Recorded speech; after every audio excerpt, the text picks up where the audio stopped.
Assalamualaikum warahmatullahi wabarakatuh. Kembali lagi di channel EHC Indonesia Official, channel yang membahas hipnosis, hipnoterapi, pengembangan diri, serta hiburan. Sebelum kita mulai videonya, silakan teman-teman klik like, subscribe, dan share video ini agar kami terus berkarya dan dapat mendebar manfaat. Sahabat, banyak kasus kejadian kejahatan hipnotis di luar sana.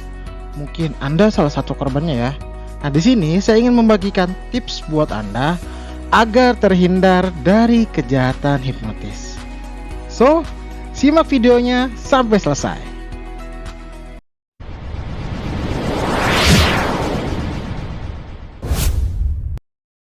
Oke, ini tips yang pertama. Tips yang pertama yaitu usahakan sibukkan pikiran Anda.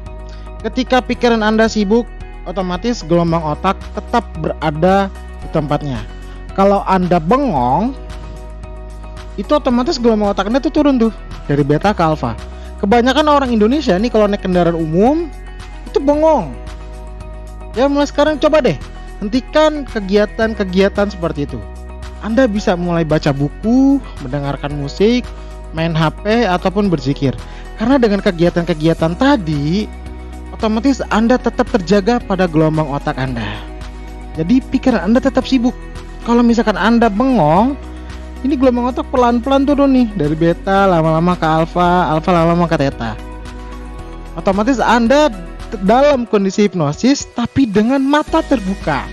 Nah, di sini digunakan oleh para pelaku hipnotis kejahatan untuk mengambil barang Anda. Hati-hati ya. Jadi yang pertama itu usahakan sibukkan pikiran Anda. Tips yang kedua, jika ada orang yang berkenalan dan ngajak ngobrol, usahakan tidak mengikuti alur ceritanya. Biasanya kan kalau di jalan nih ada orang yang ngajakin kita ngobrol ya, orang yang baru dikenal ya. Nah, ini teman-teman harus tetap hati-hati nih. Kenapa? Kita tidak tahu orang itu. Ketika dia bercerita, kita nggak usah ngikutin alur ceritanya. Semakin kita ikutin alur ceritanya, kita semakin fokus sama cerita dia. Akhirnya dia bisa masuk ke dalam pikiran bawah sadar kita dan dia bisa mengambil barang-barang yang kita bawa. Hati-hati ya.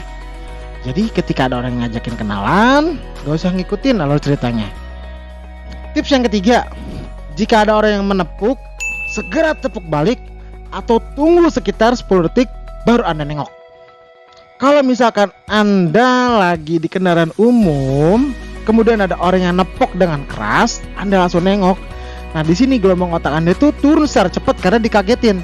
Salah satu teknik hipnosis yaitu shock induction. Jadi penghipnotis ingin menghipnotis suyet itu dengan cara dikagetin. Ketika kaget, gelombang otak turun secara cepat, baru si penghipnotis memberikan sugesti. Jadi hati-hati ketika Anda di jalan ada orang yang nepok dengan keras, tepok balik orang itu. Atau tunggu sekitar 10 detik baru Anda nengok. Kalau misalnya tepok, tonjok aja orangnya, nggak apa-apa.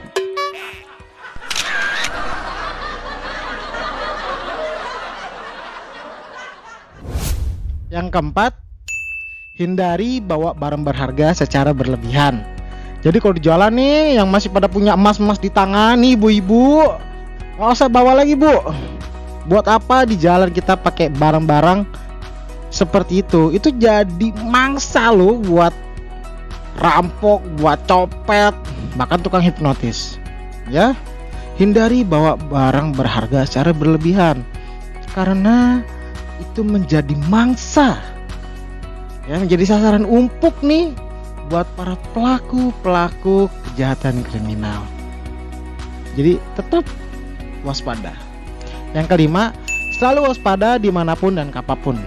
Ketika Anda di tempat umum, tetap waspada. Silakan Anda dalam keadaan senang, bahagia, tetapi ketika dalam kendaraan umum, ketika di tempat umum, Anda tetap waspada.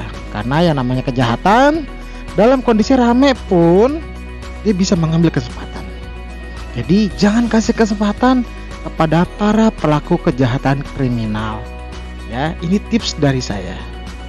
Yang pertama, saya ulangin lagi. 1, sibukkan pikiran Anda. Yang kedua, kalau ada orang yang ngajak kenalan dan ngajak ngobrol, kita nggak ngikutin alur ceritanya. Yang ketiga, kalau ada orang yang nepok, tepok balik atau tunggu baru nengok. Yang keempat, hindari bawa barang berharga secara berlebihan. Dan yang kelima, selalu waspada dimanapun dan kapanpun. Itu 5 tips dari saya. Silahkan bagikan video ini kepada teman-teman Anda, saudara, ataupun rekan, karena agar kita terhindar dari kejahatan hipnotis. Nah, jika teman-teman ada pertanyaan seputar hipnotis, hipnoterapi, ataupun tentang kejahatan hipnotis, silakan tuliskan pertanyaan Anda di kolom komentar. Sampai jumpa pada video kami berikutnya. Bye.